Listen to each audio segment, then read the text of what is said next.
അപ്പോൾ കോച്ച് പറയുന്നത് ഒരു മാസ് സിനിമ പോലെയൊക്കെയുള്ള ഒരു എഫക്റ്റ്. അതെ, അത്രേ ഉള്ളൂ. വലിയൊരു ഇമ്പാക്ട്, അതായത് കുറച്ച് സമയത്തിന് വലിയൊരു ഇമ്പാക്റ്റ് ഉണ്ടാവും. മെസ്സി വരുന്നു, പിന്നെ മെസ്സിയുടെ കളി കാണുന്നു, ലോകം മൊത്തം കേരളത്തിനെ പോലെ ചെറിയൊരു സംസ്ഥാനത്ത് ശ്രദ്ധിക്കുന്നു, വലിയൊരു നമുക്ക് അഭിമാനം ഉണ്ടാകുന്ന നിമിഷങ്ങളാണ്. അതിൻ്റെ കൂടെ തന്നെ മെസ്സി വരുന്നത് കൂടെ എന്താ ഫുട്ബോളിന് പറയുന്നത്, അത് ഒരിക്കലും ഡിസ്കഷൻ ചെയ്യപ്പെടേണ്ട വിഷയമല്ല. രണ്ട് തലത്തിൽ നിൽക്കേണ്ട വിഷയങ്ങളാണ്. അതിനെ നമ്മൾ വീണ്ടും നമ്മുടെ പിന്നെ കേരളത്തിൻ്റെ പ്രത്യേകത എന്ന് പറഞ്ഞാൽ എപ്പോഴും അതൊരു വിവാദങ്ങളിൽ കൂടെയാണ് നമ്മൾ എല്ലാ കാര്യങ്ങളും ചെയ്യുള്ളൂ. അല്ലാണ്ട് ഇതിൻ്റെ ഒരു മെറിറ്റ് സൈഡ് ആരും നോക്കാറില്ല. അപ്പോൾ ഫുട്ബോൾ പിന്നെ ഡെവലപ്പ് ആവണമെന്നുണ്ടെങ്കിൽ അതിന് വേറെ ആംഗിൾ കൂടെ തന്നെ നോക്കണം നിങ്ങൾ. അതിനൊരു പിന്നെ ചെറിയൊരു ഷോർട്ട് ടൈം പീരീഡിൽ നമുക്ക് എങ്ങനെ നോക്കിയിട്ടും അത് സാധ്യമാവില്ല.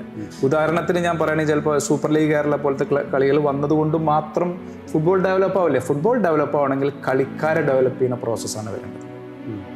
അല്ല, ചിലപ്പോൾ ഇങ്ങനൊരു ഈ മെസ്സിനെ കൊണ്ടുവരുന്ന ഒരു രീതിയിൽ ഉണ്ടായ മാറ്റമായിരിക്കും ചിലപ്പോൾ ഈ കോൺട്രവേഴ്സി കാരണം പറയപ്പെടുന്നത് എന്താണെന്ന് വെച്ച് കഴിഞ്ഞാൽ കേരളത്തിന്റെ ഫുട്ബോൾ മാറുന്നതാണ് മെസ്സി വരുന്നതുകൊണ്ട്. അതുകൊണ്ട് മെസ്സിയെ കൊണ്ടുവരുന്നു എന്നുള്ള രീതിയിലാണ് അവതരിപ്പിക്കപ്പെടുന്നത്. ചിലപ്പം അതായിരിക്കും കോച്ച് ഉദ്ദേശിക്കുന്നത്. അല്ല, ഇതിനെ നമ്മളിതിനെ ഡീറ്റെയിൽ ആയിട്ട് നമ്മൾ ഔട്ട്സൈഡ് ഇതിന്റെ മൊത്തം റിവീൽ ചെയ്തിട്ടില്ല. മൊത്തം കാര്യങ്ങൾ ആർക്കും അറിയില്ല.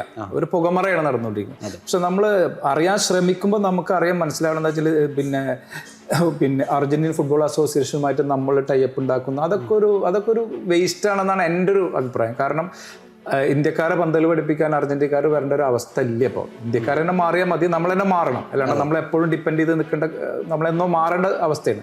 പക്ഷെ നമ്മൾ ഈ പറയുന്നത് പോലെ നമ്മളിപ്പോൾ ഈ മെസ്സി എന്ന് പറഞ്ഞ ഇമ്പാക്റ്റ്, അത് വലിയ ഇമ്പാക്റ്റാണ് ഇപ്പോഴും. അതിന് നമ്മൾ അംഗീകരിച്ചേ മതിയാവും. മെസ്സി വരുമ്പോൾ ഇമ്പാക്റ്റ് ഉണ്ടാവും, 100% ഇമ്പാക്റ്റ് ഉണ്ടാവും. പക്ഷെ ആ ഇമ്പാക്റ്റ് ഒരിക്കലും ഒരു ഫുട്ബോൾ ഡെവലപ്മെന്റിന് സാധ്യമാണ് ഇമ്പാക്റ്റ് ആവുന്നത്. പക്ഷെ അതിലേക്ക് കൺവേർട്ട് ചെയ്യാൻ പറ്റും.